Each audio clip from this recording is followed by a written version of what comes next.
That cardinal on your fence isn't just eating, it's taking notes. Every morning it lands in the same spot, at almost the same minute, and watches you before it touches a single seed. You think it's cautious. You think it's hungry. It's neither. It's checking its file. And what's in that file might surprise you more than anything you've learned about your own backyard. Cardinals don't migrate. They don't wander. The one in your yard right now has likely lived within a few hundred feet of your house for years, which means it has had years to watch you, not glance at you, watch you. It knows your walk before it knows your face. It knows the difference between you carrying a coffee cup and you carrying nothing, and it treats those two versions of you differently. It has decided, at some point you never witnessed, whether you are safe or simply tolerable. This video is about what that decision was built on. What a cardinal actually notices in the first weeks it shares a yard with a human. What has to happen for it to hold its ground instead of fleeing? And what one wrong moment can undo, sometimes permanently. By the end of this, you won't look at that bird on the fence the same way again. Because it has never once looked at you carelessly. The bird you're picturing right now, the red one on the fence, is not new. He was there last spring. He was there the spring before that. Most wildlife in your yard passes through. A warbler stopping for 3 days on its way somewhere else. A sparrow that will never return once the season turns. The cardinal is different. He is not passing through your life. He lives in it. Ornithologists have tracked resident cardinals holding the same quarter-mile territory for 4, 5, sometimes 7 years, which means the bird on your fence has watched more mornings in your driveway than most of your relatives have. He has seen you before coffee. He has seen you in the version of yourself you don't show anyone. This is not a fact you can shrug off as trivia, because it isn't trivia. It's tenure. He was here before your fence was repainted, before the tree in the corner lost that branch in the storm, maybe before the family who lived here previously moved out. You are not the constant in this yard, he is. And a creature that stays somewhere that long doesn't stay by accident. It stays because, at some point, it decided the risk was worth it. Which means long before you noticed him, he had already made a decision about you. There was a morning you don't remember. Because why would you?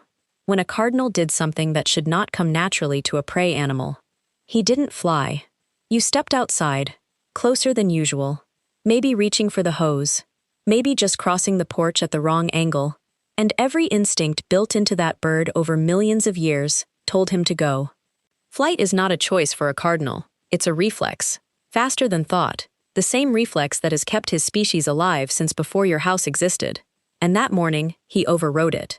He stayed on the branch, watching, wings tight, heart rate spiking, and did the one thing that costs a wild animal more than almost anything else. He waited to see what you would do next. That single decision is not small. It is the most expensive thing a bird can offer another creature. Because a mistake in that moment doesn't get corrected. It gets fatal. He was betting his life on a guess about your character, based on nothing but the way you moved. You passed, without knowing you were being tested. He filed it away, and somewhere in that moment, without a sound, without you noticing, the relationship between you changed from stranger and animal into something closer to a wary kind of trust. What he's actually reading, in those first seconds you appear, isn't your face. Cardinals don't process human faces the way crows do. What he reads is simpler and somehow more intimate. Stillness, hands, and gaze. Stillness first. A body that moves in smooth, continuous arcs registers as background, like wind through a branch. A body that moves in short, unpredictable bursts registers as danger, because that's what predators look like to something that size. You've probably done this without knowing it, frozen halfway through a step because you saw him and didn't want to spook him, and in doing that, you spoke his language perfectly. Then hands. A hand held low and open reads as harmless. A hand that rises quickly toward him, even in play, even to point him out to someone else, reads as a strike. He has no way of knowing the difference between a gesture and a threat, so he assumes the worst and waits to be proven wrong. And your gaze. This is the one that surprises people. A direct, sustained stare is, in nearly every prey species, the universal signal of a hunter locking onto a target. When you watch him too long, too directly, some part of him remembers what stares have meant for 10,000 generations before you moved in. Long before he trusts your shape, he trusts your sound, because sound arrives first. The screen door has a particular give to it, A soft complaint of hinges that happens only when you open it, at only the angles you open it. Your footsteps on the porch boards land with a weight and rhythm that is yours alone, different from a delivery driver's, different from a neighbor cutting through. Even your voice, pitched at a normal volume through a closed window, carries a cadence he has heard hundreds of mornings in a row. None of this is deliberate on your part. You are not performing identity. You're just living, moving through your own house the way you always have. And in doing that, you're broadcasting proof of yourself before you're ever visible. This is how he tells you apart from a stranger, before either of you is in view. A footstep with unfamiliar weight, a voice with unfamiliar pitch, a door opened at the wrong hour. These register instantly as anomalies, and anomalies get treated as threats until proven otherwise. But your footsteps, your door, your voice, repeated morning after morning without him ever asking you to repeat them, have become something closer to a signature. He doesn't need to see you to know you've arrived. He already knew, the moment the door complained the way it always complains, that it was only you. Somewhere in the shrub you never look at closely, or the low branch of the tree you stopped noticing years ago, there is a nest, and everything he has learned about you gets tested against it. A nest is the single most valuable thing a cardinal owns. It holds his mate, his eggs, the only chance his genes have of continuing past this season, and every choice he makes near it is weighed against that. Tolerating you at a distance is one thing. Tolerating you close to the nest is another risk entirely, because proximity is the one variable predators actually need to succeed. If he has misjudged you, if the calm you've shown him for months is a mask, the cost isn't a scare or a lost meal. It's everything. And yet he lets you stay closer than he lets almost anyone else. Closer than delivery drivers, closer than strangers cutting through the yard. Because tolerance isn't free, and he isn't offering it for nothing. What he gets in return is a yard with fewer surprises. A human who chases off the neighbor's cat. A feeder that refills on schedule. A predictable world, which for a creature whose entire life depends on predicting danger correctly, might be worth more than safety itself. He is not being careless by letting you close. He is making the most calculated bet of his year. Then one morning, everything he relies on breaks at once. Someone new comes out the door, a cousin visiting, a contractor, someone whose weight on the porch boards is wrong, whose voice has a pitch he's never filed. Or maybe nothing so simple. Maybe it's you, moving in a way he's never seen you move, running because you're late, waving your arms at something, reaching too fast for a dropped set of keys. It doesn't matter which.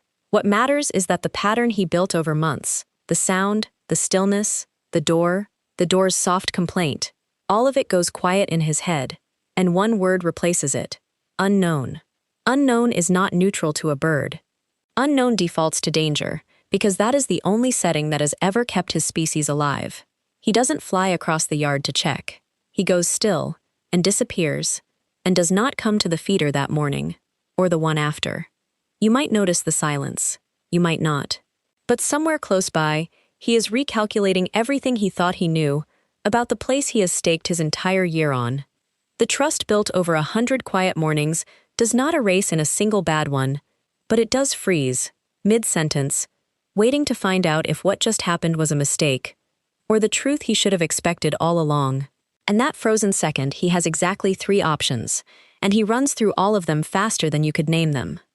Flee is the default, the oldest option, the one his body already half chose before his mind caught up. Wings tensed, weight shifted back onto the branch, ready to be gone in a heartbeat he wouldn't even remember spending. Warn is the second option, and the more costly one, because a warning call doesn't just protect him, it announces the danger to every other bird in range, which means revealing his position to whatever might be causing it. A cardinal doesn't warn lightly. Warning means he's decided the risk is real enough to spend his own safety alerting others to it. And then there's wait, the option that costs the most and reveals the most. Because waiting means holding still inside the fear, instead of running from it, gathering one more piece of information before deciding anything permanent. He chooses based on almost nothing, a half-second read of your motion, your distance, the tone of the new sound. Most mornings, most yards, most humans, he waits.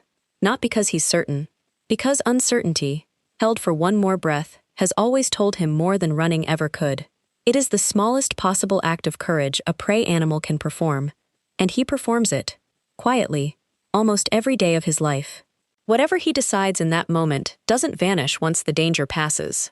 It gets written down, in whatever way a mind that small writes anything down, folded into instinct, into the muscle memory of how close he lets you get next time. 3 outcomes are possible, and only one of them was ever really about the disruption itself. Safe is reserved for the humans whose bad moments still make sense afterward, the ones who moved fast because they were carrying something, who made a strange noise because a car backfired down the street. Context repairs the record quickly, sometimes within days. Neutral is the far more common verdict, the quiet shrug of a bird who doesn't fully trust you but doesn't fully fear you either, the file that says useful for food, unproven for safety, which is where most people in most yards remain their entire lives without ever knowing it. And dangerous is the rarest and most permanent entry, reserved for the humans whose disruptions repeat, whose sudden motions become a pattern instead of an exception. Once a bird files you there, distance becomes the new normal, and it rarely reopens the case. What decides your outcome isn't the disruption at all. It's what you do in the days right after it, whether the version of you he feared was an accident or the version he should have expected all along. So here is what to do with all of this, and it isn't complicated. You don't need to apologize to a bird. You couldn't if you tried. What he actually needs from you is smaller and easier than anything you'd guess. The same footsteps, the same door, the same stillness when he's close, repeated without drama, for as long as it takes him to stop checking. 2 weeks of ordinary mornings undoes most bad ones. A season of them rebuilds almost anything. He isn't waiting for perfection. He's waiting for you to become boring again, predictable in the exact way that, to a creature whose whole life is a bet against uncertainty, is the closest thing to love he knows how to offer. And here's the part worth sitting with. None of this started with your knowledge. He didn't ask permission to notice your walk, your hands, the sound of your door. He simply did, morning after morning, for longer than most people manage to pay attention to anything. Tomorrow, when he lands on that fence before touching a single seed, you won't see a bird checking for food. You'll see a small red witness who has been quietly, carefully trusting you the entire time, and never once told you so. Be the version of yourself he already trusts. He's still watching to see if you will.